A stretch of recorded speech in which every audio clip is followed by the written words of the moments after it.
Hello, this is the Stories Beside channel. I release videos every day for you. Subscribe and click the bell.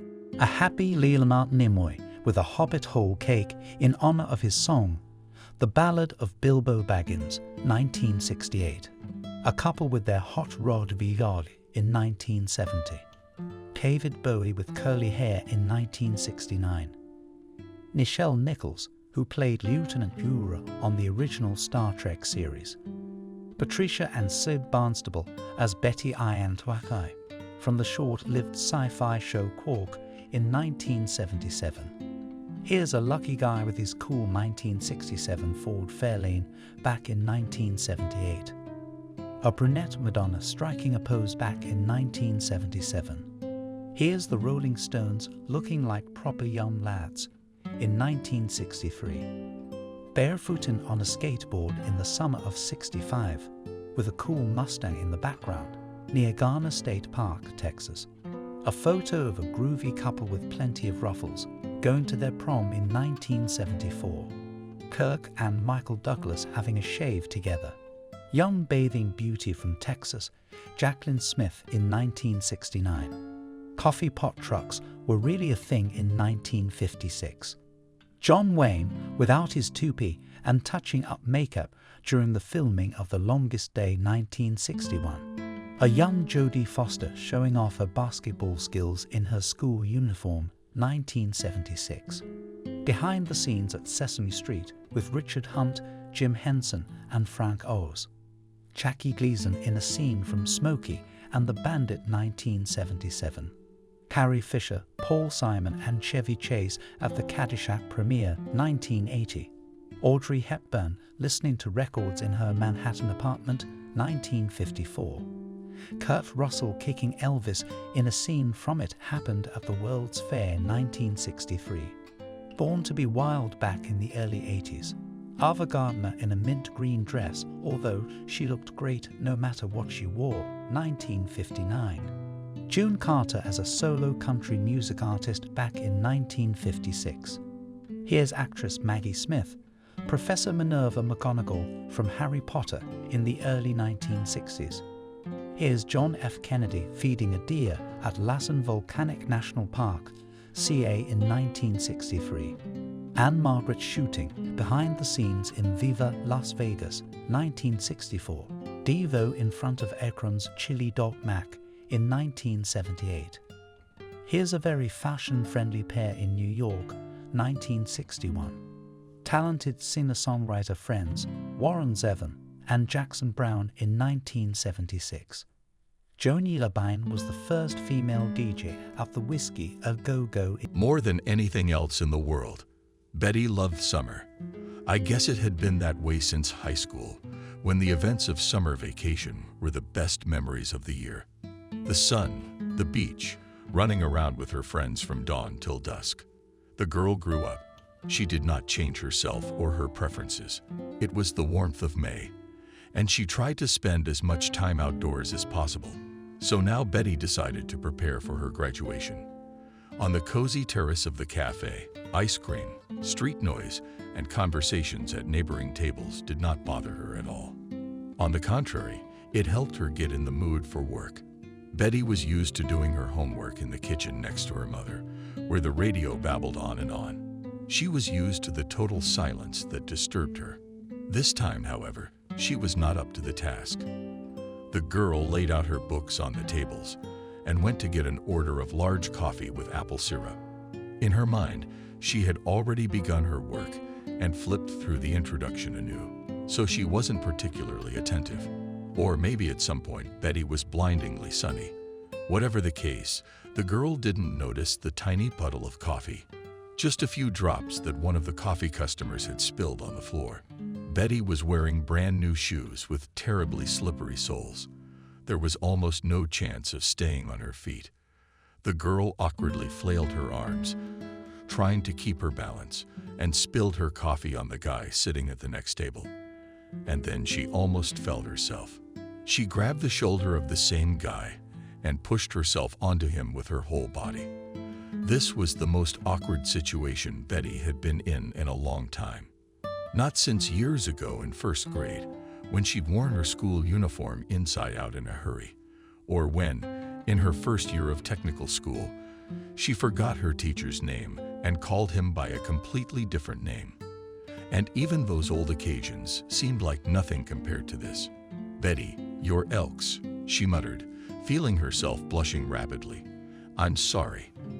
The young man was silent, staring at his shirt, where a large brown stain had spread across it.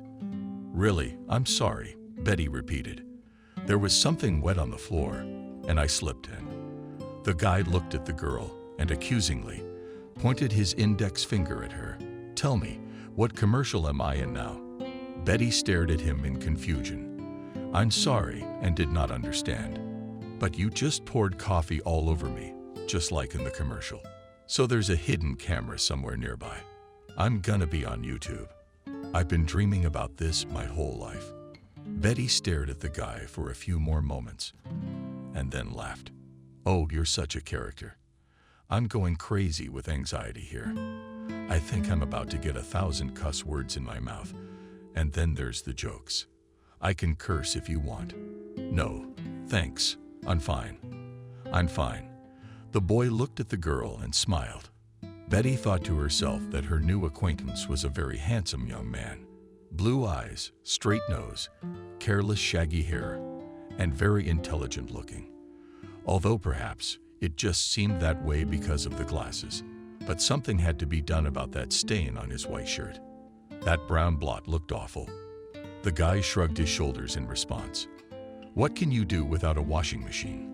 Only splatter coffee all over his shirt, so people would think it was meant to be. Betty had to admit he was right, and got very upset. Turned out to have ruined the man's day. The guy noticed the look on her face and waved his hand. "Come on, don't get upset. I'm going to school now. Put on a white robe. No one will notice that you spilled on me." The robe.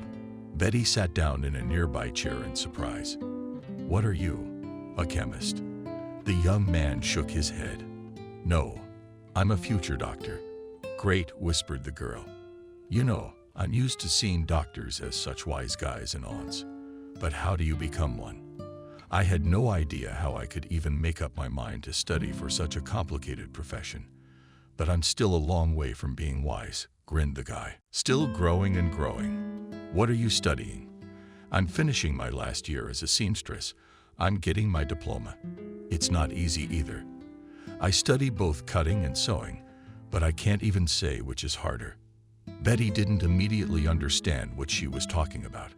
And then, when she did, she flinched. "I don't even want to imagine stitching a person up. It's horrible." "And don't imagine," the guy agreed. "Imagine, it's a case for me."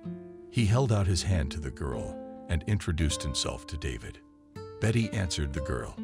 "It's not your books," he pointed, David behind her back. "The waiter seems to be looking for their owners." "Oh yes, my Betty took her books and went back to David's table. You don't mind if they stay here? I'm going to study for my diploma, but something's gone wrong." "I don't mind," David said. "But unfortunately, I should probably get going. What time is it?" He pulled out his phone and grimaced. "But the battery is dead. You can't even see the time." 2:30 p.m., Betty said. The guy freaked out. "Already? I'm sorry, but I have to run. Robert Foster really doesn't like it when people are late for his classes." The girl nodded. "Yes, of course, I understand. We also have teachers who don't come in after the bell. So you run along." Deep down, she wasn't disappointed that their conversation had ended before it had even begun. Talking to David, she felt a kind of joyful surprise. That's what they call it in the books. There was a spark between them. The boy was about to leave, but hesitated and looked at Betty. "Maybe we could get together again. Unless, of course, you're too busy with your degree."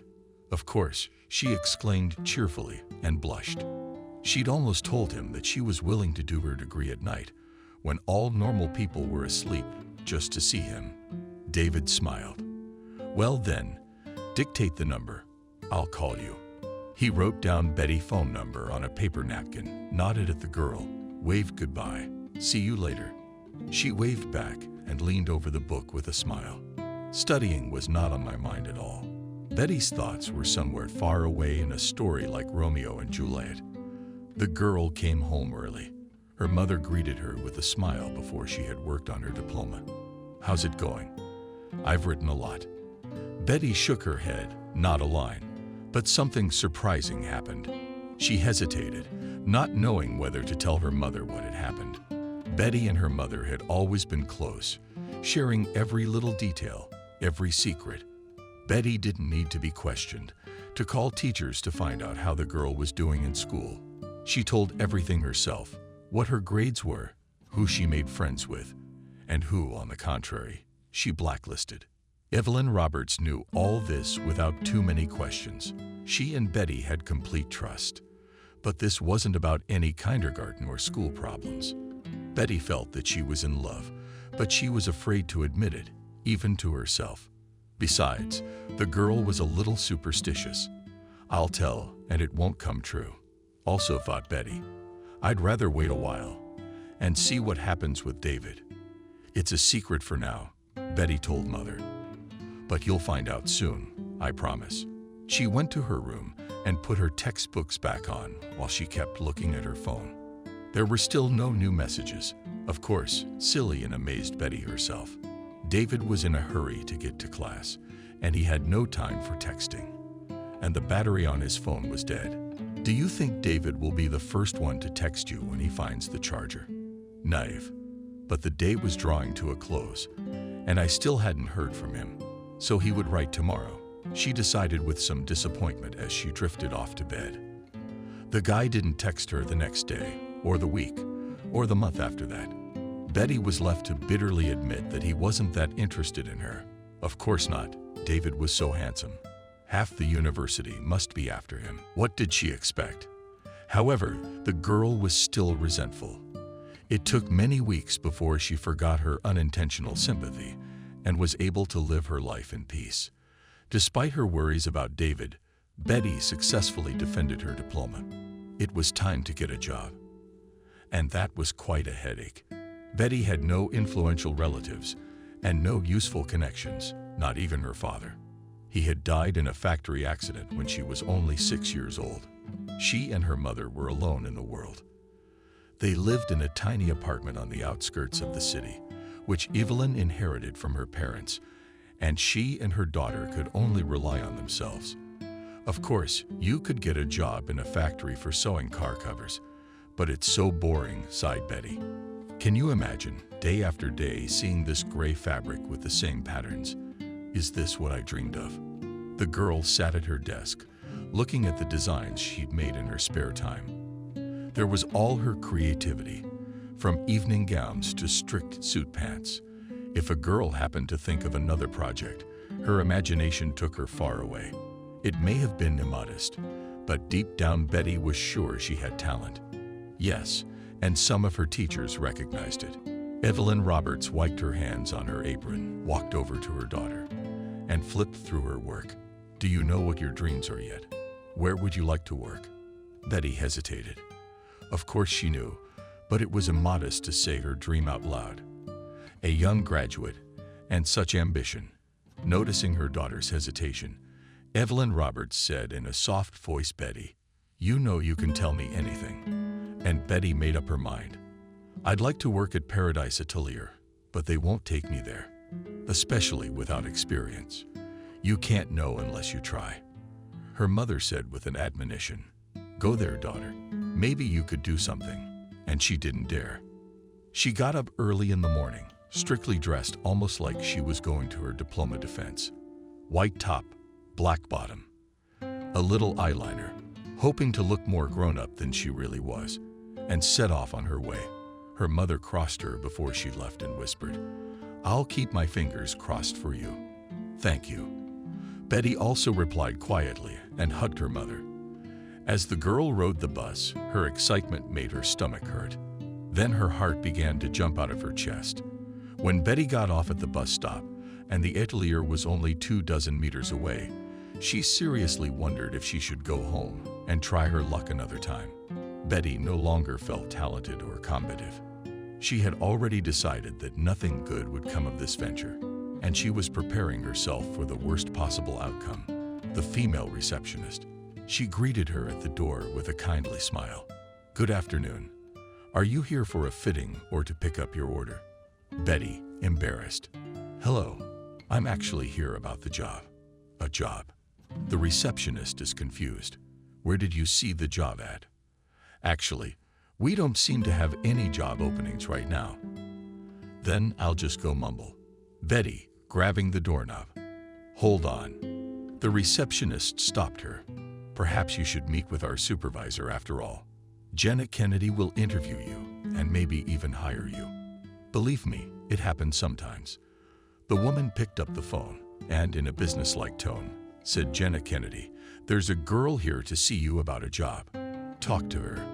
The receptionist listened to the answer to the supervisor, hung up, and nodded to Betty, go. Betty, on wincing legs, went to the specified office. Fashion House Paradise existed in the city for many years, and the girl began to admire it as a child. She ordered dresses for weddings, anniversaries, various celebrations. In short, only for a special occasion, because the prices at the fashionable atelier were expensive. Jenna Kennedy trained as a fashion designer. In California, she was a winner of some competitions and could shine in California, but returned to her native city to, as she said, develop culture. Evil tongues told that if in truth it was about some provincial gentleman who flatly refused to move in with his bride, but no one knew the whole story. Be that as it may, Jenna Kennedy became a veritable Serena of fashion in these parts. And if Betty wanted to work anywhere, it was here. She knocked cautiously and opened the door. "May I?" Jenna Kennedy nodded. She was a middle-aged woman, youthful, trim in fine clothes. Betty thought she wished she looked the same by her age. "Hello," she said quietly. "I'm here about a job I'd like to do as a seamstress." "We did not advertise," she said briefly. The girl sighed. "Yes, I know. I just wanted to give it a try." Jenna Kennedy finally got away from the computer and looked at her. "Where you studied?" "Worked."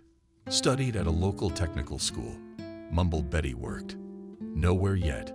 Jenna's Kennedy look turned stern. "Young lady, I don't hire workers with less than 3 years' experience in my atelier. What were you hoping for?" Betty shrugged her shoulders. She felt very foolish and wanted to fall to her death in shame. Jenna Kennedy continued the questioning. She was in some kind of contest. Betty shook her head. "Well, then I can't help you." The woman shook her hands. "Come back in a few years, if you get anywhere."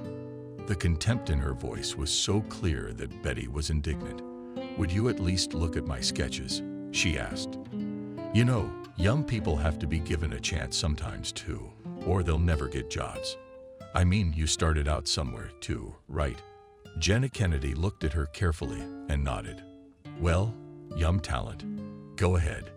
Impress me." Betty took a folder of her artwork out of her bag and handed it to the woman. Jenna Kennedy began leafing through the papers. Something subtly changed in her face. "It's true, all yours." "Yes," answered Betty. "And this dress?" The girl looked at the job in question and nodded. "Yes, it's a dress I made up in my sophomore year." "Why?" "Nothing. Nothing," mumbled Jenna Kennedy. "Very impressive, considering your age. You know, I think I'm going to give you a chance right here on probation, and the rest will depend on how you perform." Betty flew home like she was on wings. She couldn't believe her luck. "I got in. Mama got in," she shouted as she returned. And Evelyn Roberts was over the moon with surprise and happiness. This was the future she wanted for her intelligent and diligent daughter, the future Betty had achieved by her own efforts and talent. The other employees of the atelier were surprised by the appearance of a newcomer. As Jenna Kennedy said, no one was hired here without work experience. So it was a miracle when Betty arrived. "You must be talented, yes," surprised her desk mate Emily. "A natural." "What talent am I?" Betty was indignant. "Just lucky." "No, you can't get close to Jenna Kennedy on luck alone." I shook my head. "Girl, you're special. I'm telling you." Betty and Emily quickly became buddies and then friends, going to the cafe together during lunch breaks to chat about life. Emily was also a single girl. She came from the countryside. Her parents were drinkers. Emily had to do everything on her own. She had talent, too. Otherwise, no one would have taken the girl as an impersonator. But her abilities were much more modest than Tanya's. Anyway, Jenna Kennedy, believing in the new girl, transferred her to the staff and began to give the most expensive orders. The boss was sure Betty wouldn't let her down. How's it going with the boys? Curiosity was sluggish. Emily at lunchtime. They'd probably do. You look so pretty, like Natalia Oreiro when you were young. I wish I had hair like that. Betty was embarrassed. I don't seem to have any boyfriends. No way, Emily was surprised. I wouldn't believe it. I guess I just don't know how to introduce myself, Betty explained. In high school, our whole group was girls. I didn't talk to guys. And now, I just don't have time. We're at work all day when to think about personal relationships. And on weekends, Emily objected. Yes, even now we're not at work. We're at lunch in a cafe. We don't want to get to know each other. And with whom? Betty laughed. She laughed. Surprisingly, Emily was turning her head in all seriousness. I think that blonde guy over there with the salad is okay. We'll get him now.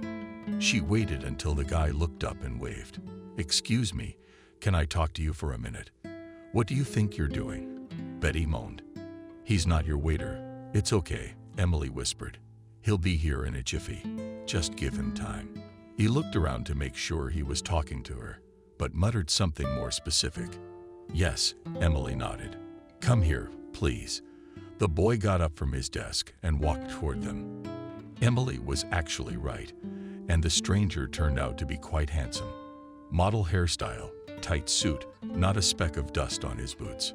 And what kind of circus had her friend set up? What can I do for you? The stranger asked politely. My friend wants to meet you. Conspirators with someone, told us Emily. Do you mind? The guy looked at Betty with a smile on his face. Not mind, of course. Betty fidgeted on the table and lowered her gaze. She's shy, Emily explained. But come sit with us. Let's talk and get to know each other. Talk about your life plans. The boy nodded and went to get his lunch. And Betty muttered, Emily, I'm going to kill you.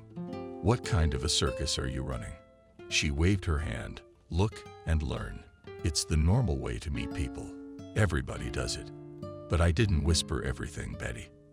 The guy came back and smiled and introduced himself as Kevin. I'm Emily, the friend answered. And this humble young lady is Betty. Betty repeated Kevin, like Pushkin in Eugene Onegin. You could just say Betty. The girl corrected him. I don't like the full name. I also nodded the guy. Betty dared him to smile. Kevin looked at her so cheerfully that the tension released the girl a little. Indeed, what was she afraid of? It was just a conversation, nothing more. Kevin turned out to be a manager working in one of the nearby office centers, and he was quite a talkative fellow.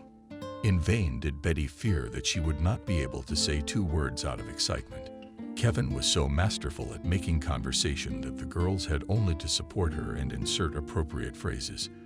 As their lunch break drew to a close, they prepared to leave. He asked Betty, keeping his eyes on her, "And what does my beautiful fairy do?"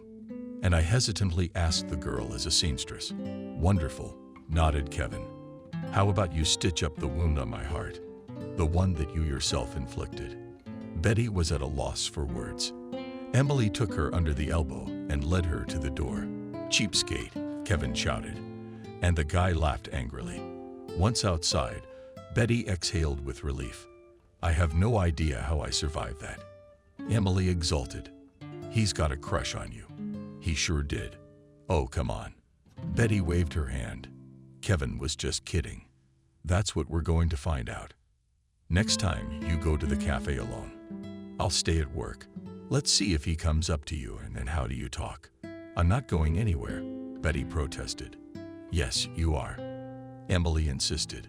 "Guys like that don't just walk up and down the street. Oh, if it wasn't for my boyfriend, You'd never have seen this, Kevin. Betty told herself it was all nonsense, silly flirting. And yet Kevin's voice was still in her head. When Emily began forcing her to go to the cafe the next day, the girl barely resisted her or herself. I was curious to see what would come of it. Besides, Kevin didn't look like a maniac, so there was no danger. The guy was already in the cafe at the same table as yesterday. Betty wanted to pass by, but Kevin called out to her himself. "Betty, hi, come sit with me. It's boring to dine alone." She sat down across from him. Kevin smiled. "What brings you into sewing?" "I've loved to sew since I was a little girl," Betty answered.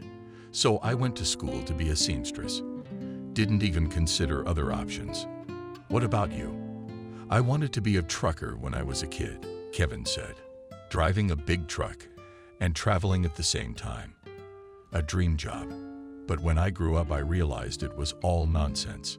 You should choose a stable job in a warm place, not freezing on the highways. That's how I became a manager, advising people on which window they should put up so that the view outside would be more beautiful. But what about the dream?" Betty asked regretfully. Kevin winked. "But one dream I think I've already had. I met you. What else do you need to be happy?" How Betty didn't believe it. As amazing as it seemed to her, but she began to meet Kevin, first at the cafe at lunch, and then in the evenings. Kevin turned out to be a funny guy. He told many funny stories about his work or life. Betty couldn't remember the last time she had laughed so much, just as Emily had predicted. Eventually, they got married. A friend was a witness at the wedding and shouted bitterly the loudest. And Betty thanked her. "Thank you. What would I do without you?" "You're welcome." Emily hugged her friend. "Enjoy your family life. You deserve the best." The newlyweds moved into a rented apartment. Betty felt like she had achieved her goal. A good job. A family. What else did she need to be happy? However, some new secret dream was on her mind. The girl wanted to become a real fashion designer, to create her own collection of clothes. The best one that will be written about in the newspapers and told on TV. Stop getting hung up on one-time orders for all sorts of wedding dresses and prom dresses. Give this world something new, bright, and unlike anything else. And first, you have to outdo Jenna Kennedy. With eyes ablaze with excitement, she told her husband Betty a mean trick. "You cook your boss." Did Kevin just tease her? "No, I meant it in a good way." The girl objected. "I'm reaching for her like she's perfect. I want to be even better." Kevin grinned. Well, keep it up. Only, I don't think there's anything to do in our town. It's like the old folks say, every cricket knows his own business. We're doing all right, just as well as anybody else. Why do we need all this trouble?" That's what disappointed Betty in her husband. He didn't believe in miracles at all. All the stories about girls from the backwoods who succeeded in anything, he considered idle fantasies and generally did not believe in dreams. In his opinion, it was normal to live. It was the ceiling, beyond which there was nothing. So there was no point in going anywhere. "Do you want to become a millionaire?" he asked his wife. "Did you buy a lottery ticket? The chances of success will be much better, I assure you." And yet Betty was striving forward. She worked on her sketches at night, even though she pecked, then at work with her nose. Emily talked her out of it at first too, and then waved her confident friend off. She had her own problems, her boyfriend. A huge love of Emily's had a fight with her and fled in an unknown direction.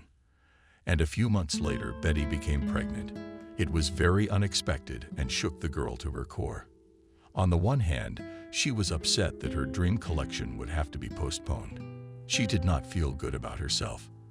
And on the other hand, she was glad that she could give life to a new person. "Who do you want more?" the girl asked her husband. "A boy or a girl?" Kevin was watching some video on the computer and listening to his wife half-heartedly. "A round bank account," he muttered, "because I don't know how we're going to live when there are 3 of us." Still, the girl wasn't far behind. Kevin just waved it off. "Oh, Betty, give me a break. And I got a headache without you. Oh, you're a daddy-to-be. Get off. Get off. Betty pinched Kevin's hand lightly and went to make coffee. Still, I wonder who will be born. She continued to ponder. Pregnancy was hard. Betty suffered from toxicosis most of the time, and once she caught a cold and felt like a complete wreck. The girl spent most of the day in bed watching good old movies and listening to classical music. As her mother advised, to develop a child's perfect hearing. Mother, why would he need that? Laughed Betty. The main thing is to be a good person, but you can never have too much talent. Isn't there? Evelyn Roberts winked. I used to sew and knit all sorts of pretty things for you when I was pregnant. Look at your abilities. Ah, that's what it's all about. Betty laughed. And I always thought it was innate. Behind smiles and laughter, the girl hid her anxiety for the fate of the child. She knew there were difficult pregnancies, but she hadn't expected one of them to fall to her lot. Betty didn't even have the strength to do anything around the house. At least her mother came and helped her clean. Maybe she was at least supportive. Asked Evelyn Roberts point-blank once. Betty laughed. She didn't know what to say to her mother with her pregnancy. Her husband had changed too. He became moody and withdrawn. He kept counting things on a piece of paper, making plans to raise the baby, he said. Kevin spent even more time in front of the TV, and there was no way to get him away from the screen. Betty didn't take any chances, so she wouldn't get a harsh word in return. Kevin gets very tired at work, she said evasively. He's going through a hard time. No more difficult than you are, Mother objected. Evelyn Roberts had disliked Kevin from the beginning, and she sensed something fishy about him. And now she saw with regret that her suspicions were confirmed. Betty put her hand on her mother's shoulder. Don't swear, Mother, please. I can't stand it now. Let's just think about the baby. He's the most important thing to me. Betty naively hoped that the birth of her daughter would make all her problems go up in smoke. She already knew she was going to have a girl. She'd even chosen a name for her, Molly. Only the hardest part came after the birth. No matter how much Betty took care of her, no matter how many times she was on maternity leave, the baby girl was born prematurely. She was immediately transferred to the ICU. Betty tried to hold on, not to cry, but her heart was jumping out of her chest with anxiety. What's wrong with mine? As a baby, she pestered the doctors. My baby is fine. The doctors didn't give her any detailed answers. They just crinkled their eyes or used terms Betty wasn't familiar with. Something incomprehensible about the tests, about how the baby would have to be monitored. The girl tried to share her worries with Kevin, but he brushed her off. And it's none of my business, if you ask me. My family was all born healthy. No one was born with any kind of abnormality. Are you saying it's my fault Molly was born weak? But not necessarily you. Shrugged Kevin. Environmental nerves during pregnancy ate something wrong. Betty took a deep breath, trying to calm down. Okay, I don't know who's to blame, and I don't want to find out. The important thing is to decide what we're going to do now. What to do, what to do. Kevin muttered. Get the purse ready. Do you know how much these doctors charge nowadays? I had a tooth done last month, and they charged me like it was platinum. And childhood diseases must be a gold mine. Everyone is out to get something to eat. Betty realized that she would get nothing but long arguments out of her husband. She had to take matters into her own hands. The girl was discharged from the hospital a couple of months later, without a definite diagnosis. The little girl looked as frail and pale as a porcelain doll. She was not afraid to let her out of her arms. 24 hours of pumping. Molly wished that in some incredible way he could not give her a piece of his health. My daughter cried a lot, and it drove her mad. Calm her down. He mumbled. He put a pillow over her head for the third time that night. It is impossible to stand it, and I have to get up early tomorrow. And Betty, almost falling from exhaustion herself, continued to rock her daughter. When Molly was a year old, she was diagnosed with terrible leukemia. Betty almost had the ground beneath her feet from the news. Don't feel bad. So, Mama, told her the elderly doctor, who has gained a considerable amount of cynicism in his practice and is not sensitive to other people's tears, "Our time all heal. You just have to wait, and you can't help your grief with your tears. You're gaining strength to fight. Your daughter needs you." Betty wiped away her tears and nodded. The doctor was right. She wasn't going to give up her daughter without a fight. The endless lying in the hospital began again. Procedures all the time, and Betty's attention was devoted to her daughter. She hardly saw Kevin and didn't want to see him, to be honest. Listening to his dull humor and complaining about life was impossible, and her husband himself did not want to see her. They talked briefly on the phone, and Betty was surprised to realize that she did not know what to talk about with her husband. He couldn't stand the subject of illness, and all the details made him cringe, as if he'd heard something disgusting. And nothing else occupied Betty's thoughts. Discussing another client rambling nonsense in Kevin's office. "No, I don't think so." Evelyn Roberts brought all the necessary items to the hospital. In her conversations with her daughter, she did not bring up Kevin, did not ask what her daughter was going to do next. She acted as a silent courier and helped take care of her granddaughter. Sooner or later, however, Betty had to decide something, and fate itself pushed her in the right direction. One day, she suddenly noticed that her daughter was out of undresser shirts needed to carve out time for laundry or pass the dirty clothes to her mother. But Evelyn Roberts, as luck would have it, was sick herself and lay at home with blood pressure. So Betty decided to go home on her own. To look after Molly. "Please," she asked the nurse.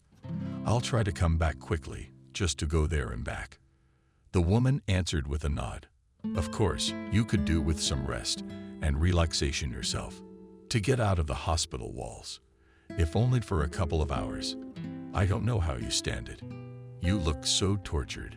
"It's okay." With a deliberately cheerful tone, Betty assured her. "Just keep an eye on Molly, and I'll be fine." "I'll be fine." She hailed a cab and headed home, intending to get things done as quickly as possible. She didn't realize it, but she didn't want to see Kevin alone with him, to listen to any nonsense, and she didn't care about her daughter. No, she'd take what she needed from home and go straight back. She would explain to her husband that she didn't have time to talk to him, but she didn't have to explain anything to anyone. Betty opened the door to the apartment quietly, almost thievingly, hoping to scout the place and find out what kind of mood Kevin was in. And then to show her face. In the hallway, she noticed something strange. Women's high-heeled shoes. She'd never had shoes like that before. She preferred flat-soled shoes or sneakers. And here were fancy cleats almost like Emily's.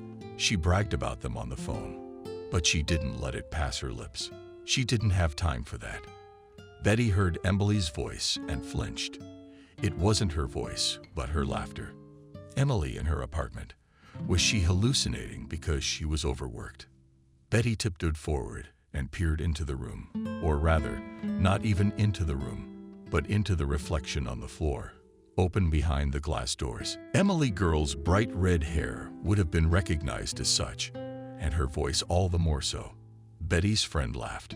Kevin hugged her and whispered, "You're better than my wife 1,000 times better. Or maybe 1,000,000 times better." Emily asked, and giggled nastily. Betty didn't recognize that laugh. She had never heard such a thing from a friend. On the other hand, the girl had never been in a situation like that. Traitors. The thought beat in her head as she crept back to the door. She still hadn't picked up the things she needed. Thoughts of it completely deserted the girl. All she wanted to do was to flee this hateful place, and as quickly as possible. Betty went back to the hospital and sat staring at the wall blankly for the rest of the day. And at night she burst into tears. It was over. Her family life of not giving up from the start was ruined for good. A couple of days later, when her husband was at work, Betty came home and packed her things. She did not cause a scandal, demand an explanation. She just left a note on the table, "I'm leaving you." And she rolled her suitcase away. After she was discharged, she and her daughter went to her mother's. Kevin never called. Either he didn't notice the note, or he'd forgotten he ever had a family. Or maybe he just didn't care. Betty had no time to waste on worrying. Just as her doctor had bequeathed her, she had to stay strong and fight. "You should go to the state, talk about bone marrow transplants," the doctor told the girl. "Can't it be done here?" Betty asked. The doctor laughed. "I'll tell you in confidence, of course. It has to stay between us. But your daughter would have a much better chance there. I just want to warn you, as a human being. It's up to you from here." And Betty hit the road. She got all her papers, certificates, test results, and off she went. She was ready to move mountains for her daughter. The hospital corridors were buzzing with excitement. Parents like her, with stressed faces, wandered through the offices, asking questions. Betty was confused, not knowing whom to turn to. But the receptionist showed her the way. "Go to 200, the second one to Dr. Livingston. I think you should talk to him." Betty hesitantly knocked on the door. "Come in," a male voice answered her. The girl rustled papers and went inside. "Hello, I'm here to see you about my daughter. She has leukemia." And Betty looked into the doctor's face, and those glasses blue eyes. David. He, too, was confused. "Betty, that girl with the books." Betty grinned nervously. "But I was the girl with the books a long time ago."